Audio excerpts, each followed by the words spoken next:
So you can see two types of cells. There are sclerites and fibers. Here the fibers are long. They are elongated and both ends are pointed. So fibers are elongated and both the ends are pointed. Okay, both the ends are pointed. So that is the structure of fibers. And the sclerites, they are different shapes. They are like a stellate, star-like shape, or a dumbbell-like shape, or it is T-shaped structure. T-shaped structure. So these are the different shapes of sclerites, and they are covered with which one? Lignin. It acts as a cement. This lignin acts as a cement, and in this sclerenchyma cells there is no intercellular space. In between there is no intercellular space. In the parenchyma you have seen, but in the collenchyma little space are there. But here there is no intercellular space because in between the cells you can see the middle lamella.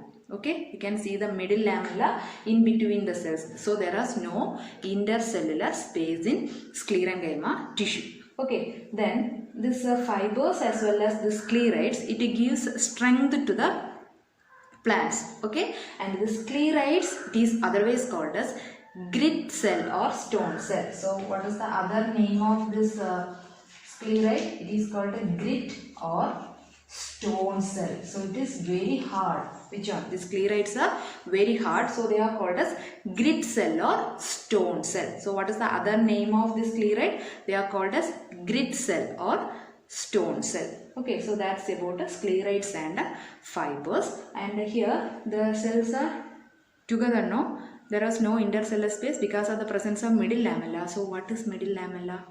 I have told you early in the cell wall, so you have to tell it during the discussion. Okay, so middle lamella is present and they are oblique. Here the cells are oblique, but there you can see a thin portion in between the cells. You can see a thin portion, and that is known as pit. Okay, so you can see the pit in between the cells. So you know how to draw. Actually this sclerenchyma are elongated. If you take the transverse section, it is polygonal in shape. So how to draw? I will draw a cell for you. Here it is polygonal, means you know it is like this shape, isn't it? And here you have to leave space, that is called a thin space, is known as pit, you know. So you have to allow some pits here, then you darken it. Okay, darken like a Y shape you can draw. Here also you can see Y.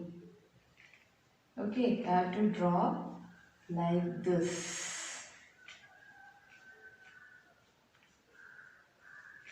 Y shaped structure you can draw. Then thicken that portion. This is a single cell structure. Then you have to darken because of the deposition of lignin. It is darkened in nature. And there you can see the simple pit. That is a simple thin portion is there. That is known as pit. So in between you can see the pit. Okay. So that is the structure of which one? Sclerenchyma. Okay. Now where is it present? Yes, it is present in the stem, around the vascular bundles. Vascular bundle?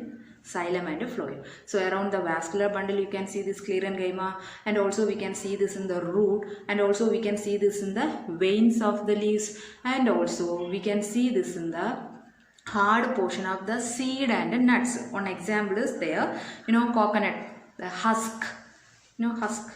This is called husk, and this husk is made of fibers. The coconut husk is made of fibers, and then there you can see this fruit, isn't it? It is hard in nature because of the presence of sclerites. Because of the presence of sclerites, it is hard in nature. Okay, so the hardened portion of the seeds as well as the nuts, you can see this sclerenchyma. The main function of the sclerenchyma is it gives strength to the plants, it gives hardness to the plants, and also it gives stiffness to the plants. Okay children, now let us watch a video about the parts of leaf.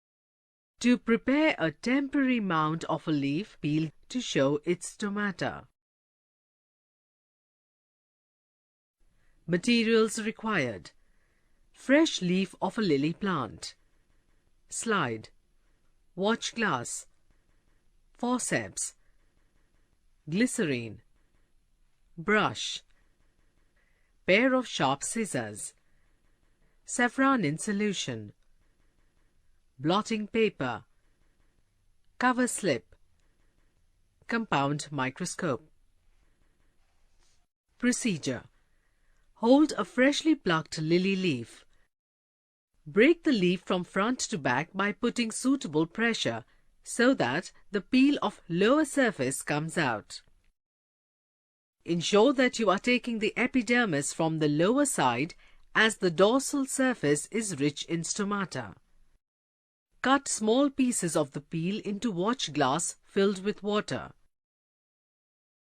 Add a few drops of saffronin into the watch glass to stain the leaf peel.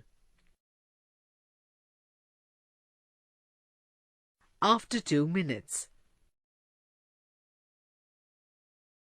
place the stained peel in water in the watch glass again to wash off extra stain. Put a drop of glycerin on the slide. With the help of a brush, transfer a piece of peel on the slide. Put the cover slip over the peel gently by first making an angle of 45 degrees with the slide with the help of forceps. The peel should never be folded. Place the cover slip on the slide gently and gradually to avoid the entry of air bubbles. Drain out the excess stain by blotting paper. Examine under the low power of the microscope. Observations. The epidermis is made of uniseriate layers of cells. The cells are closely packed together with distinct cell walls. Each stomata is guarded by a pair of bean-shaped cells called guard cells. Guard cells are rich in chloroplasts.